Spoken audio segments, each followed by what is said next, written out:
With Vedas में आपका स्वागत है। मैं हूं डॉक्टर अनामिका चौहान। तो शुरू करते हैं आज के फ्रेश एपिसोड से।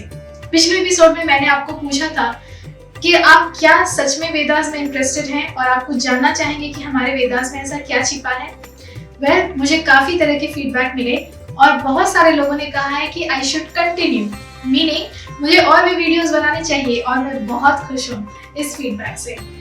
मुझे ये भी फीडबैक मिला है कि अगर मैं हिंदी और इंग्लिश दोनों यूज कर सकती हूँ it will be much better, because by and large काफी सारे लोग फिर मुझे सुन सकते हैं और समझ भी सकते हैं। So let me try my best. I will maximum try that I'm using Hindi and English together. So today's topic is about what happens and what is supposed to happen when I'm going through a heartbreak.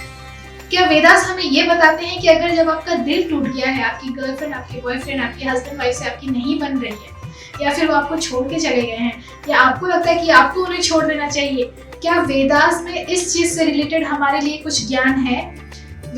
जब आप वेदास को अच्छी तरह से पढ़ेंगे तो उसमें एक पर्टिकुलर बात उन्होंने बताई है कि जब भी हमारे शरीर का कोई अंग खराब हो जाता है या हमारा कोई बॉडी पार्ट है which is not functioning well, so what we should do is हमें सबसे पहले एक्सेप्ट करना है उस शरीर के अंग में कुछ पर्टिकुलर समस्या है, कुछ प्रॉब्लम है। ये सबसे पहला स्टेप होना चाहिए, स्टेप नंबर 1। अब आप सोच रहे होंगे तो इससे हमारे हार्ट ब्रेक का क्या नतीजा? हार्ट टूट तो नहीं गया और दिल हमारा खत्म तो नहीं हो गया? नहीं। सिमिलरली जब भी हमारा कोई रिश्ता खत्म होता है या हमारे दिल को चोट लगती है, सबसे पहले हमें ये समझना है कि ओके, ये हो गया और ये चीज हो चुकी है। This has happened.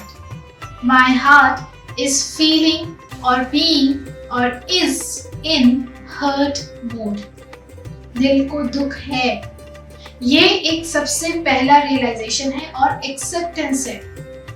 ठंडे दिमाग से जब हम इस चीज पे सोचते हैं कि अगर हम हार्ट ब्रेक से गुजर रहे हैं या हमारे दिल बहुत ही तकलीफ से गुजर रहा है, जैसे ही हम उस चीज को समझ लेते हैं वहीं से उसकी हीलिंग का प्रोसेस शुरू हो जाता है। बहुत सिंपल सी बात है। आप डॉक्टर के पास कब जाते हैं? जब आपने ये एक्सेप्ट कर लिया है कि जिस चीज से आपको तकलीफ हो रही है उसका सोल्यूशन आपके पास नहीं है। अब हार्ट ब्रेक की प्रॉब्लम में या सिचुएशन में आप किसके पास जाएंगे? उस इंसान के पास तो बिल्कुल मत जाना जिसने आपका हार्ट ब्रेक किया। Correct? You don't have to go to the person who has broken your heart. So then, will you come to me?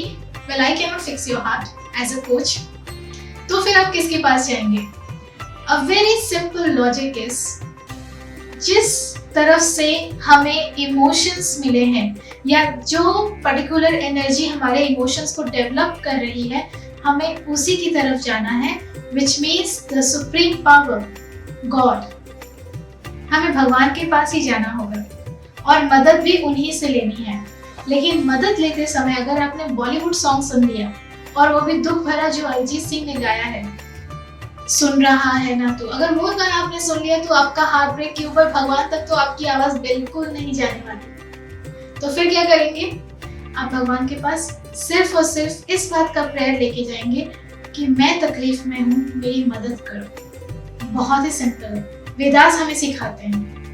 Vedas हमें ये भी बताते हैं कि जब हम अपनी बात दिल से सुप्रीम पावर या गॉड या भगवान के पास रखते हैं, वो सुनी जाती है। इसका मतलब ये नहीं कि वो चुटकी बजा के आपके हार्ट को फिक्स कर देंगे या आपका मूड स्विंग हो जाएगा और आपके दिमाग में कई सारा डोपामीन आ जाएगा एक ही बार में। नहीं, आप खुद ही खुद धीरे धीरे धीरे एक फिल्टरेशन स्टार्ट होगा और आप खुद समझ जाएंगे it's time to practice self love.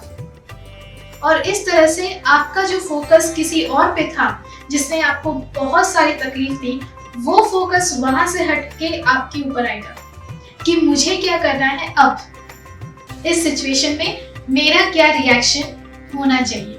I hope this is helpful. Fix your heart and you know who can help you in doing it. Go for it. Trust in yourself. And do not forget to like, share and subscribe my channel. All the best. Namaste.